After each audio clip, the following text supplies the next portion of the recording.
Welcome back to episode 2 of Time in the Round. I'm Brendan Patrick, joined by 2-2 drop calling participant Hayden Dale. Hayden, how are you doing? Yeah, good. Thanks, Brandon. How are you? How things going? Pretty good. I'm going to think about more intros about things you've kind of just, I don't know, embarrassing things in your life. Yeah, I can send you some accolades if you like. Is that what you mean? Yeah, for sure. So, Hayden, have you been, I know we kind of talked about this on Arsenal Pass as well, but this one is a bit more real time since we uploaded it day of. So, what is your kind of week of flesh and blood look like?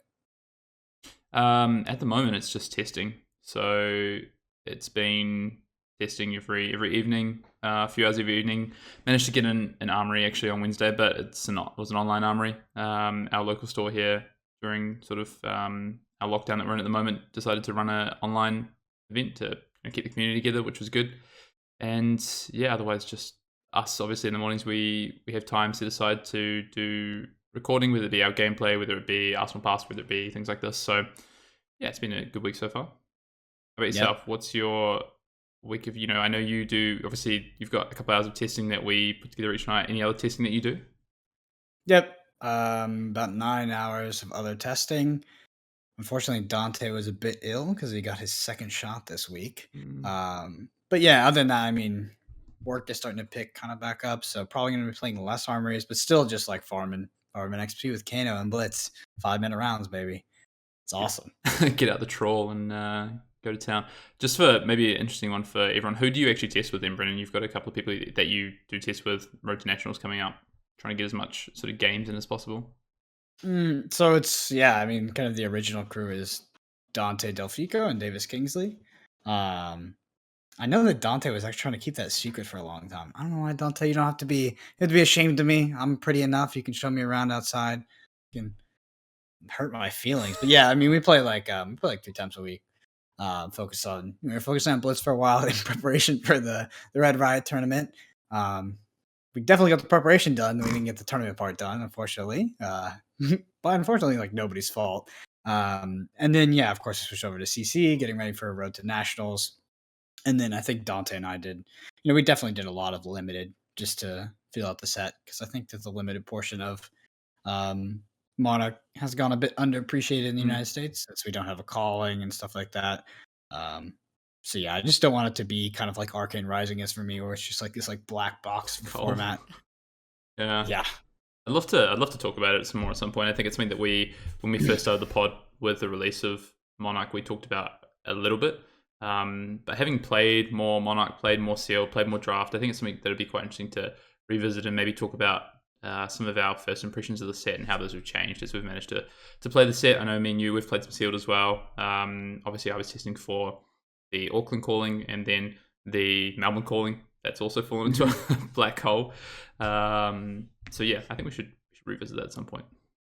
yeah. Arcane Rising is an interesting one. I think I'm like super optimistic about everything Flesh and Blood, so like always try to have like a positive spin on it. I think the more I played Arcane Rising Sealed, the less I liked it Yeah. because I was very contrarian since I was like like Runeblade Pile is just played by bad people, but it's a problem for sure. It's a deck and it's pretty easy to throw together. I got Runeblade piled in freaking draft, man.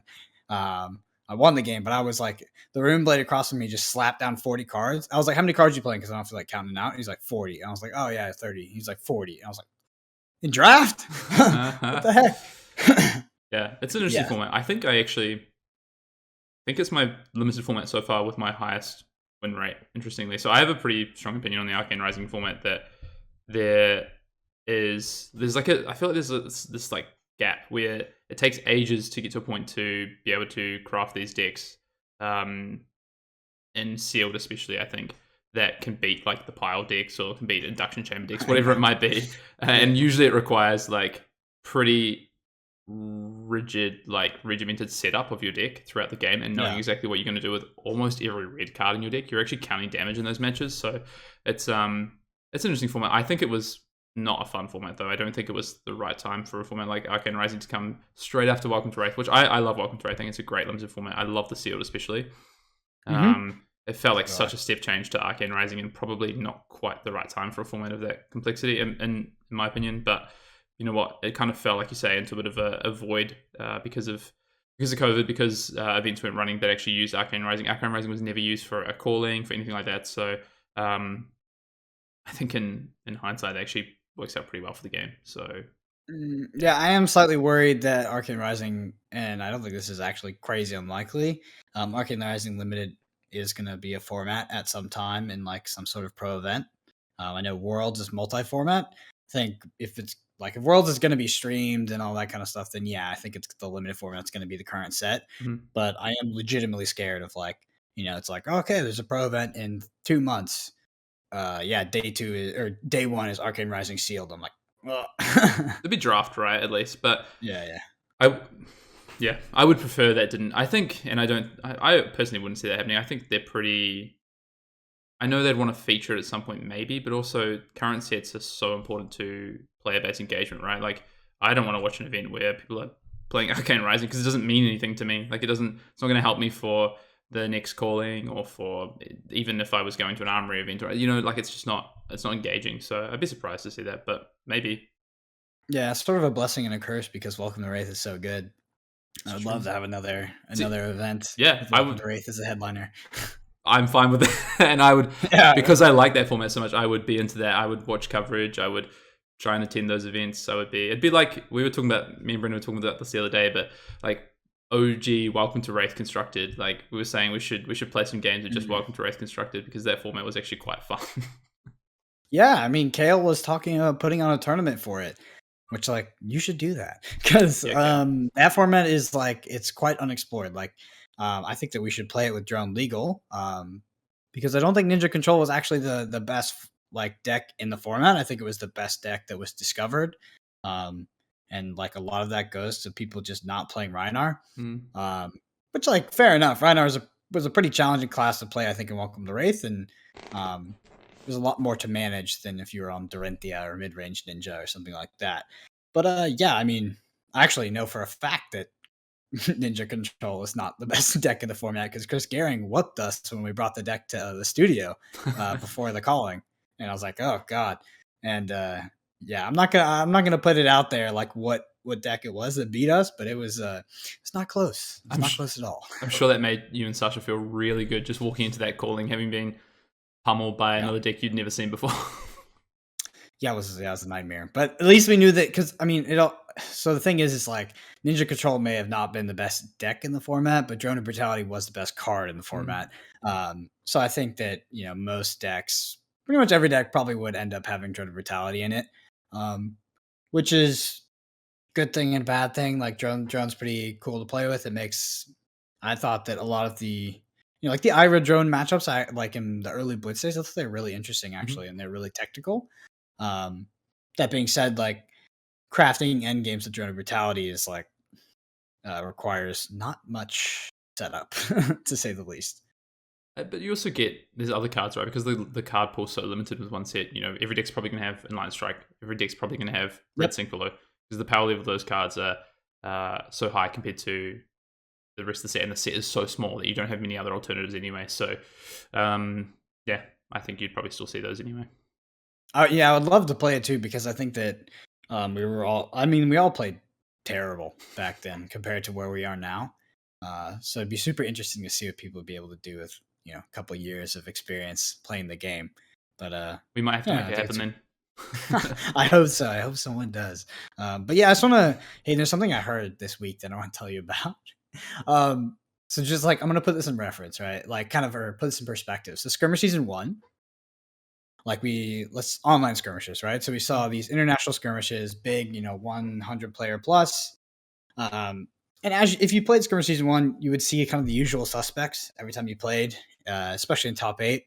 A lot of names kind of pop up. Dante, obviously, Tower, Rob, like all these people are just absolutely grinding these things, and also people over internationally, so like Eugene, and Singapore and Gino and some of those guys. And I think that it was really interesting to see like this like group of people, like the Singaporean play group, like grinded super super hard in skirmish, and they were actually putting up results, and it was like this really tight knit group that achieved these results. So in skirmish season 2, there's been a new group of players, and they're all from Hong Kong, and I mean, this kind of goes without saying, but Hong Kong and Singapore, they're not the same thing. They're not even close. Like they're relatively close, but they're not that close to where it's like that actually should directly bleed over into Hong Kong. So I was like, and they've been putting up like results, and there's tons of them, tons of these players out of Hong Kong. I was so confused. I was like, how does a group of people from the same region go from not playing the game, or what looks like they're not playing the game, because that's what it looked like in skirmish season one and probably before that. Looked like they're not playing the game to like playing in every single skirmish, topping these skirmishes and winning them and just kind of make that much progression in this short amount of time. So finally got the answer. So I was playing at Armory and I was talking to one of the players over there, and he told me that they play 30 to 40 player events 7 days a week. Which makes sense if you look at the XP leaderboard. Yeah, yeah. But First and third is two players from Hong Kong. Yeah. Yeah. So I was like, whoa, that makes sense. Like that's the only way, because I couldn't wrap my mind around how like a group of people could get that good that fast. And yeah, they're playing 7 armories a week with like 30 to 40 Wow. people. And apparently it's like the same people. I mean, I just can't believe it. Like the dedication and just like, I mean, having that many people do that that many times a week is unbelievable. I was so mind blown. Yeah, I mean, they're really obviously. A couple of things. First, they're building their local community, right? I'm not sure if those are in-person events, if they're able to play in person. I know Hong Kong has been up and down with COVID as well. But whether they are or they aren't, they're obviously keeping those people in Hong Kong as a community together. Hong Kong's, a reasonably small area, so the players able to travel across. They're probably getting, if they're at stores, they're probably able to get to most events anyway, which is fantastic, and they get to keep the same players, probably the top players in that area, going back and playing day after day at these stores or on these online events, and then they're taking the skills to skirmish. And I think it's Calvin Law. He's been putting up a few results in the top 8s as well there. So credit to them, and awesome. We can't wait to we talked about this the other week, just another area of the world where players are going to be coming forward for callings, Pro Tours, Worlds. Just excited to see how that kind of develops. Yeah, I was wondering how quick, like how long it would take for Asia to kind of be on the radar. And like, but like, yeah, I think at this point, like that area, so like Southeast Asia, East Asia is like a legitimate threat now. Like going to Worlds, like they're like a real competitor. Which like some people may think like, yeah, of course, like that's super expected, but it's expected eventually, but just when it happens, kind of, it's almost not there and it's there after a month. Like it's pretty surprising. Like it's like, wow. But yeah, I mean, I was so blown away by how much they're grinding over there, which I've seen. So I play a lot of the UK armories and European armories, and I'll see them in like all of them. And obviously in skirmish as well. But shout out to them for seriously working their butts off, because I don't know if I could gather 30 people in the United States to play 7 nights a week, or even 10 for that matter. It's the same people, right? Yeah, the same people. Yeah, I don't think I could do it. We just don't have that over here, and I don't think we ever will.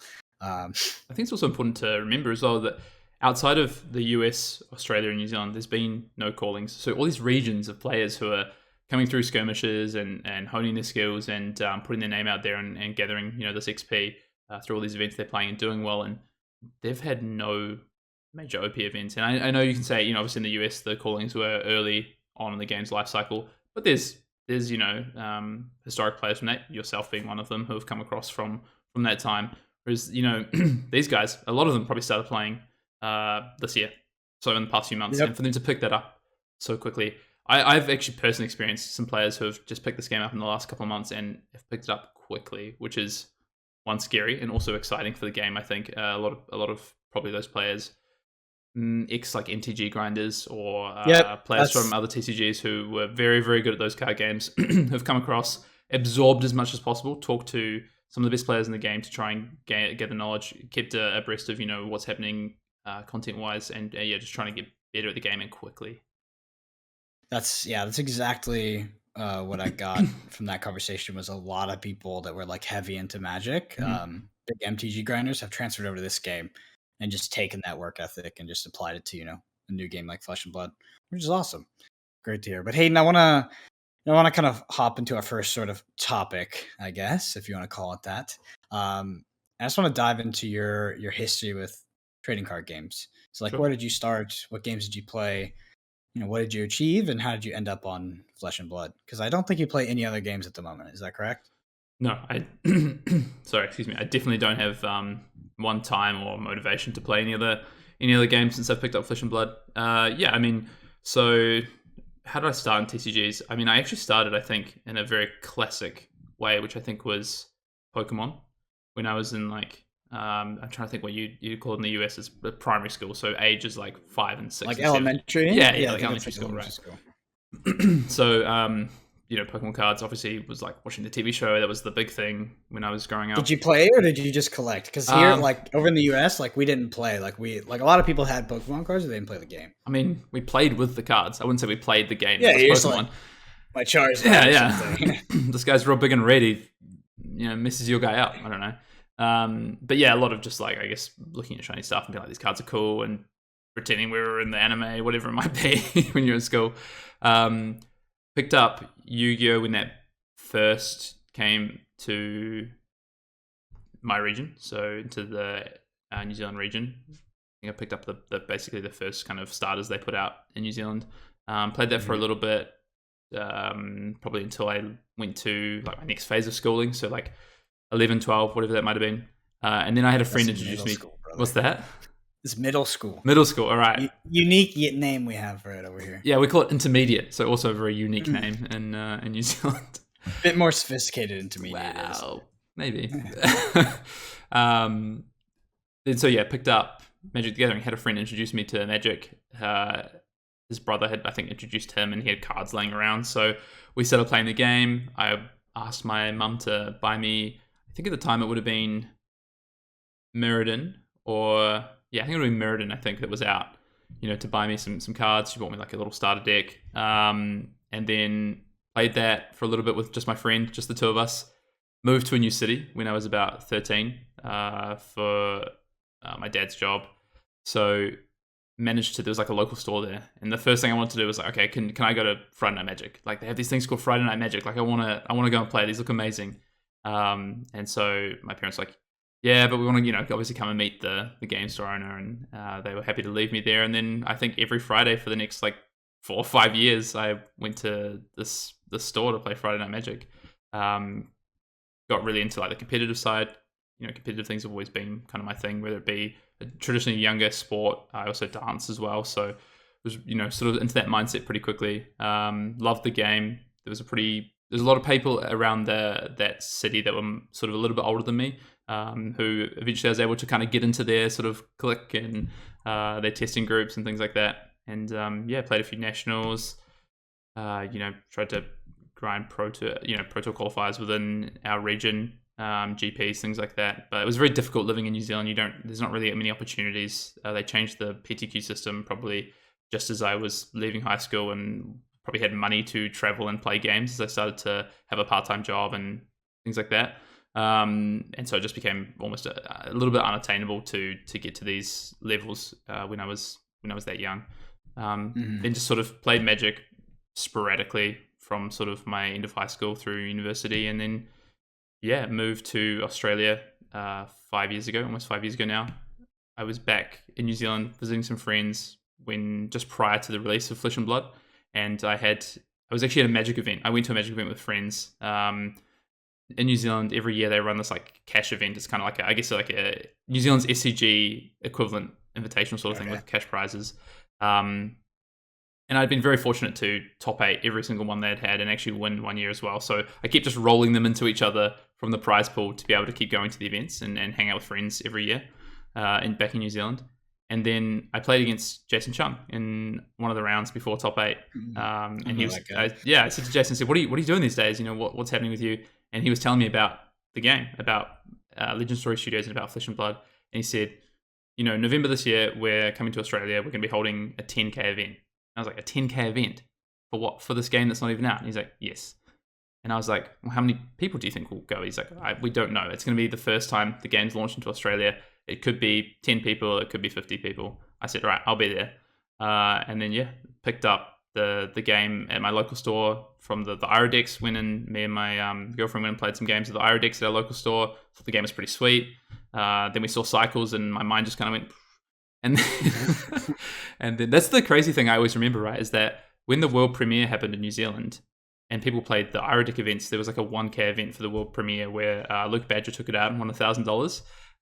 There was 120 Yeah, people playing. It was capped out, yeah. and they were all playing with Iridex, and no one knew that cycles were coming. That what this game would actually look like. People were just playing Ira mirrors, no equipment. Like it was just nuts. I love that. Like in our infancy, we played Iron Mirrors. Now, as we're growing up, we still play Iron Mirrors. Because it's It's great, but that's a fantastic. great.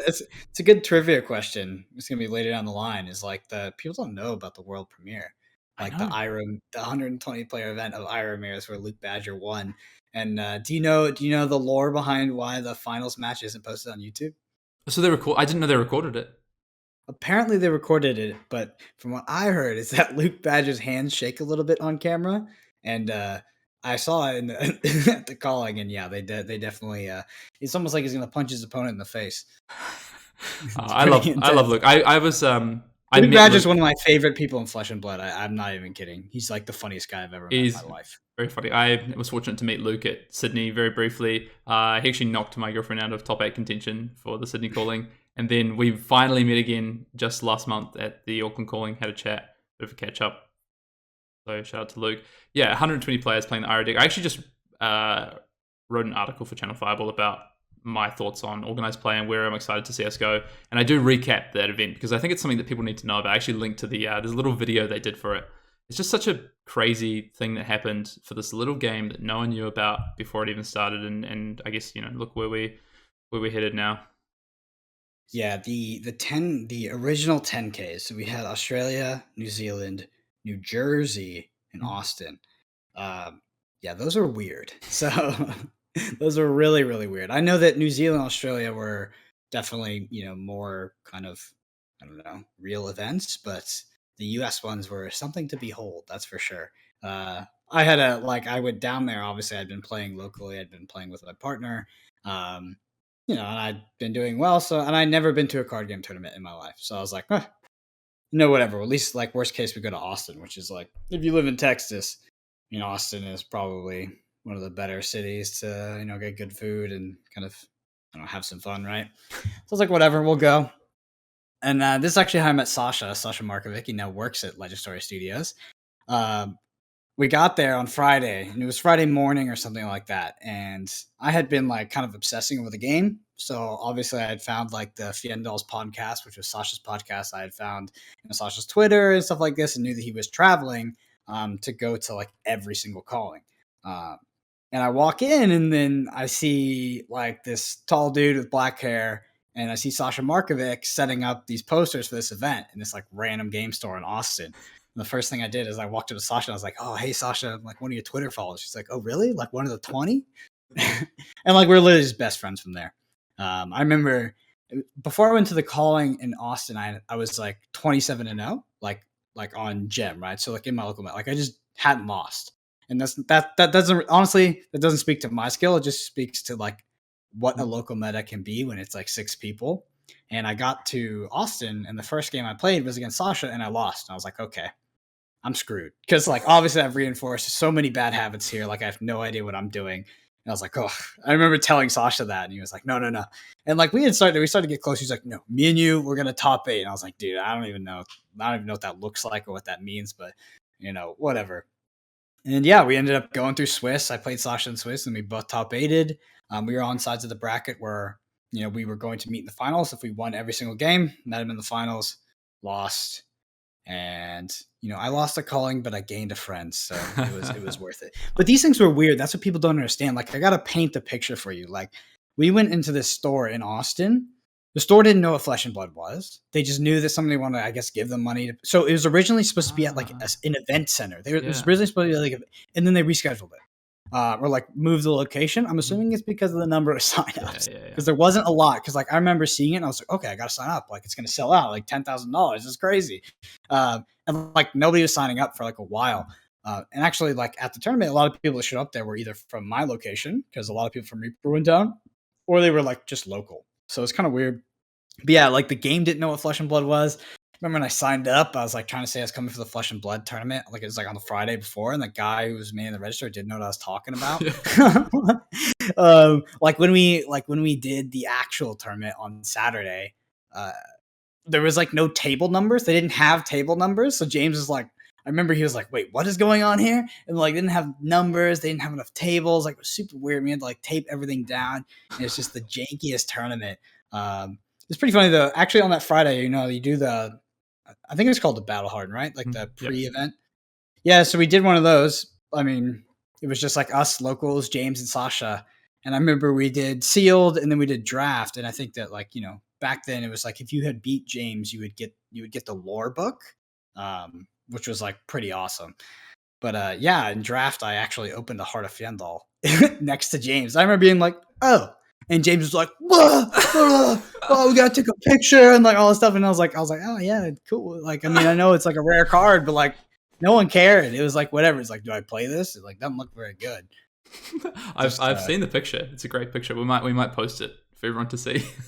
Yeah, it's a weird one. Like, yeah, I opened it right now. He was so much more excited than I was because I had no idea what I was holding. I was like, I mean, I knew the Heart of Findle existed. I knew like one of my friends at Reaper had sold one to New Zealand for $300. I was like, yeah, I mean, that's pretty good. Now it's like, crazy to kind of fathom. But yeah, the whole tournament structure there, I'm assuming New Jersey went the same way.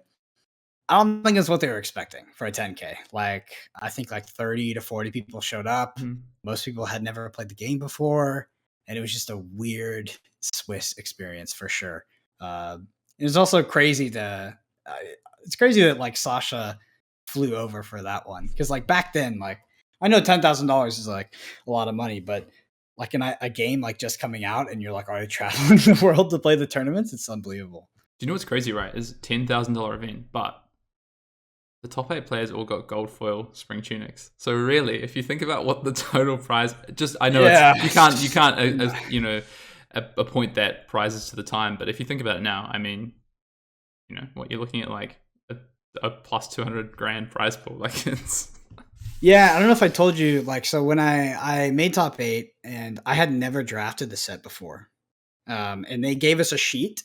And this sheet, like my answers to the sheet, the questionnaire website, you can check it. Yeah. So they gave us a questionnaire before top 8, and I didn't know if this was like I fill this out and like everybody gets to read it.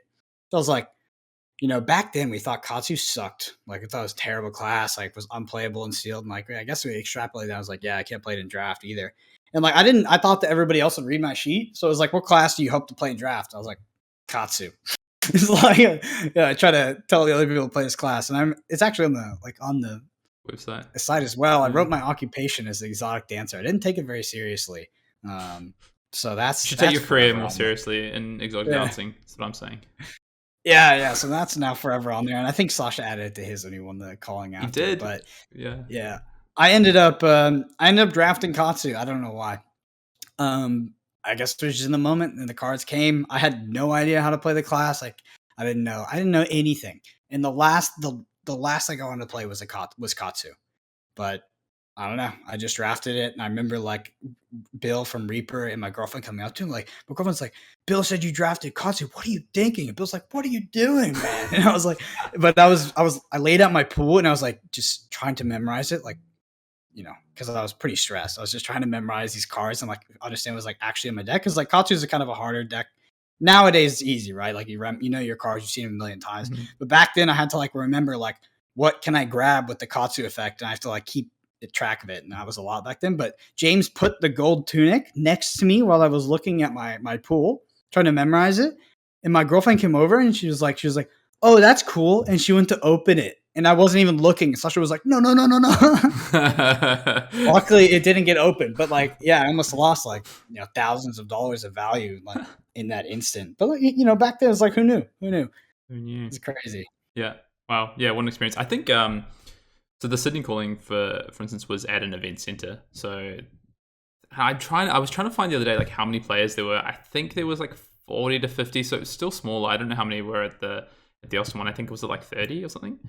30 to 40. Yeah, I mean, I think it was low 30s. Yeah, sure. yeah. And I think I think from memory 40, 50. I don't think it got over 60 from memory, but there was a reasonable amount of people there. Like it wasn't small, and there's some people like Obviously James was there, like gunslinging, playing some side events, and I know there was a few like Magic players that rocked up to like watch the game and just like play. They had some IRA decks there for people to play. Um, so yeah, I mean, interesting experience, very different to the last calling that I just went to in New Zealand, where you have well in excess of 200 people, large scale event center, full event staff.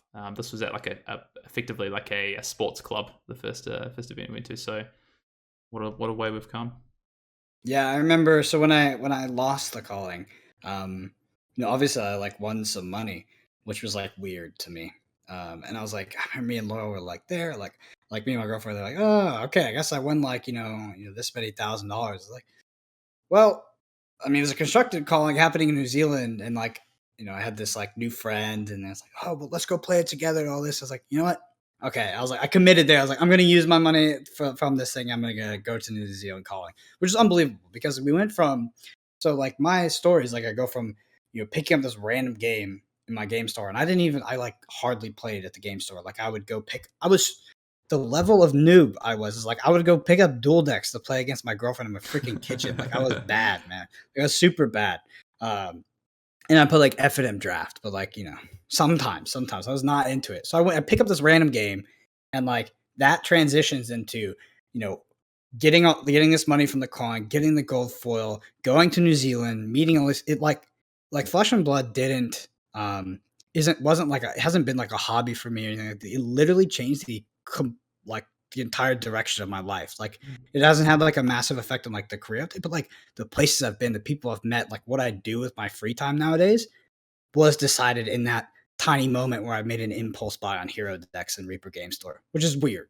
It's weird to Yeah, think. that you can track it back. Yeah. I mean, I trace mine back right to that game against Jason Chung. Like it's changes the way that things happen for you. For me, it was like play a bit of Magic, focus on my job and my career, and Hmm. then now my free time is taken up by Flesh and Blood, which I love. It's like my Yeah. favorite thing to do with my free time. I love that I have no time. Yeah, I love that it was like play a bit of Magic and focus on your career. Now it's do a little career and focus on Flesh and Blood. sometimes. Sometimes. But my boss isn't Yeah, but listening, right? yeah, it's such a weird kind of awesome phase that the game went through, Mhm. that I wish more people could have experienced, but I know that probably would have taken away from what it was. But I think that's something in like 10 years we'll look back and we'll be like, Flesh and Blood started with these like random 10Ks that were in these kind of random cities. And they just like no one was there, and it was Yeah. like not organized, and it was just weird, right? I And Yeah, go it's ahead. it's cool. Like one of my favorite things about when I first started to play Magic is I read this article which was basically recapping like the first ever World Championships and like Yeah, I've seen a video as it's well. so Yeah. cool. Like how people had to get in there to like phone in to like try and get a spot. It was like open entry, but it was like you phone in, and it was in New York, and then people go, and it's like a There's a massive video too. It's so good. snowstorm. Oh, really? Okay, I'm gonna have to go check that out. I, Yeah. I mostly just read the article, but and it kind of reminded. It's like it's so hectic. They didn't really have like a schedule of how it was gonna work. Um, and then I mean, LSS have been a lot more organized than the early days of Magic.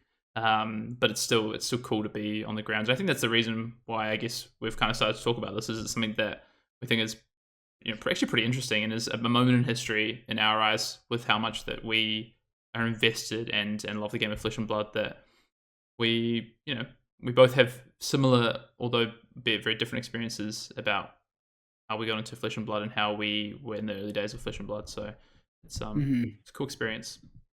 Yeah, it's funny. Like what actually like sold me on the game and like committing as much as I did to it when I did, a section off that time to test, travel, go to New Zealand. I mean, going to New Zealand is awesome, but do all that was really the conversations I had with James. I was able to go to lunch and dinner with him a few times over that weekend, um, and just like when he would talk about the game. I mean, you'll see this in videos. Like if you watch the Fab TCG videos, you see it when they interview James. Like the dude is like he gets freaking excited about Mhm. his game. So passionate. Um, and just being like, if you meet him in person, like it's crazy. That guy loves the game more than anybody I know, and that just sold me. And he also told us like, a lot of stuff that they were planning, trying to do, and I was just like, oh man, this thing is going to be big. And I thought the gameplay was, I mean, the gameplay was groundbreaking because it was so much better than anything I'd ever played. Yep, couldn't agree more. Yeah, I mean, James is genuinely one of the nicest people as well, and and like you just said, he gets so excited about the game at the Auckland calling. And just a bit of a story. James wanted to come and grab a photo with some of the crew that had traveled from Sydney, which we were like super excited about. Jump in and get a photo with us, James. And then after the photo, James was asking. I was playing in the PCI at the time. He's asking what I was playing, Mhm. and then he just started listing some cards. Like, are you playing this? Are you playing that? And didn't give anything away, obviously, but was just like excited about the cards, and told me that Dimensional Crossroads was his favorite card to play in Monarch. He might have said favorite card in Monarch, maybe not to play. I might not be quoting correctly there, but yeah, just cool interactions with someone who created the game and is so passionate about what he does. So I think bright future for Flesh and Blood, and a really cool history as well. Yeah, absolutely.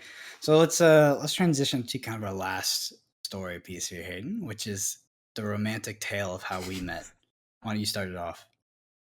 Yeah, sure. So Brendan and myself, we've known each other now for, I would say, not even that long, 5 months maybe. We actually haven't. We met through Sasha. So Sasha, who is 2-time calling champion, not top 8 of Sydney though. Just like to remind him that. Was Brendan's testing partner. Obviously, Brendan travelled to New Zealand with Sasha to play in that first constructed calling. We had the Auckland Blitz calling earlier this year, and Sasha had messaged me and said, "Do you want to do commentary? I've got Brendan as well. The three of us will do commentary." I said, "Yeah, sure." I mean, I've never met Brendan, but from what you've told me, seems like an alright guy. So Seems like a good lad. And then I think we did like a dry run on the Thursday and Friday. I think we did 2 days of kind of just quick dry runs to get the balance of our personalities and how we would speak to the games, and just to basically meet, because we'd never spoken before. And so I remember the first time Sasha's like, "All right, I'll jump off you," and Brendan, like, we went back through the Blitzathon, and we were just doing like dry runs of commentary to practice. We were showing some dedication here. And then me and Brendan just sort of start bouncing off each other, having these conversations, and then post the calling. So we do the commentary for the calling, and then the week after, Brendan's like, like, we usually play games at this time if you want to jump on. I was like, it's like the middle of my day, but it's usually like around my lunch break I can jump on and play some games. Start playing some games with Brendan and Laurel. And then, we just started to have conversations about the game of Flesh and Blood more and more. I realized that we're probably pretty similar, I'd say, Brendan, in terms of our outlook on the game and some of our ways that we like to work and think about the game. And then, I think that's the most important thing. The funniest part is, like, my favorite part is that, so I was kind of a Hayden Dale fan, like, but obviously I didn't let Mr. Dale know. And I was like, oh yeah, because he was writing for, like, at that time. I mean, this sounds like I'm literally talking about a crush, but like, Hayden had been writing for like Channel Fireball and doing all this like content stuff. It's something I knew I wanted to get into, right? I remember he approached me, like, I had gone to Colorado for like a vacation, like I was kind of living there for like 2 weeks, and he was like, "Hey man, so this new set coming out, like, what do you think about, like, is there any kind of limited reviews coming out?" I was like, yeah, I don't know if there's any good ones. Like, someone's got to start one up. He's like, "Yeah, man, someone's got to start one up." And I was like, yeah. He's like, "Maybe we." I was like, "Maybe we." And it was just like, I'm always like, "Oh, okay, let's do it." We were just thinking the same thing. Yeah, I was like, yeah. Yeah, so we're just like, we're gonna do it. We're gonna start this, kind of do this like limited resources-esque like full review, which we thought at the time was like crazy and like, kind of like nobody else was doing it. Turns out a lot of people did it, but I still think ours was well done and successful. And then from there, it was just like, okay, are we gonna be a limit? Like, we can do like a limited podcast. And I was like, I don't think we can keep it there, but like, and then we just kind of started with Arsenal Pass, kind of ran with it, and it's been a crazy journey. But that calling that we commentated is hilarious because it was in the middle of COVID, so I literally had not played the game outside of like playing some games with Sasha after Arcane Rising came out since like the constructed calling. I remember Sasha was like, "Do you want to do commentary?" And I had always talked to Sasha, and I told James before that I like really wanted to do commentary, and it was like probably where I saw myself ending up in the game eventually.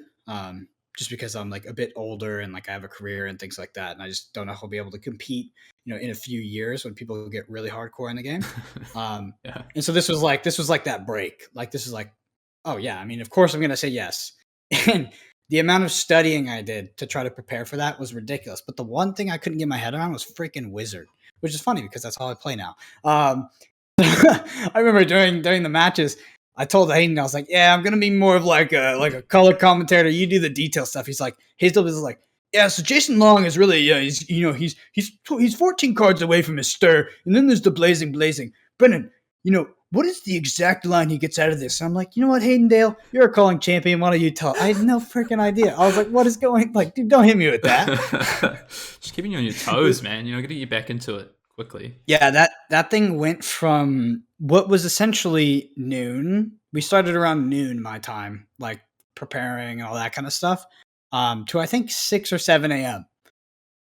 Toast. My brain was gone at the end of that thing. I remember before top 8, I think I just like busted a circuit or something. I was go listen to the first round of top 8. It's genuinely fantastic. Brendan really gets into it. Sounds like he's about 5 coffees in. Yeah, I think I got up at 7 a.m. Went to bed at just after midnight. Yeah, it was a big day.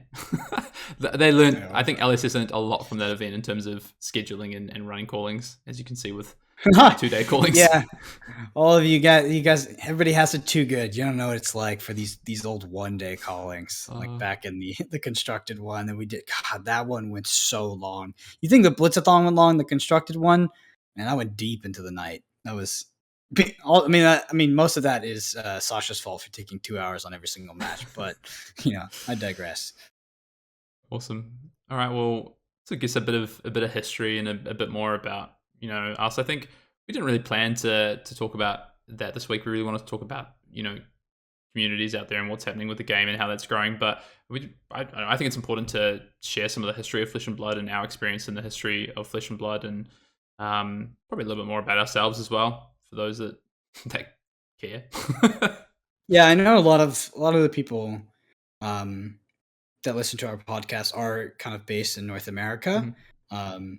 And I think hearing about what the game was like back in 2019 is just it's going to be like most people who play this game and kind of commit time to it know that it happened, it existed, but just how it went down and how it was actually executed, it was like an alien experience. But it was great. I mean, it was the start of the game. The game just absolutely exploded after that.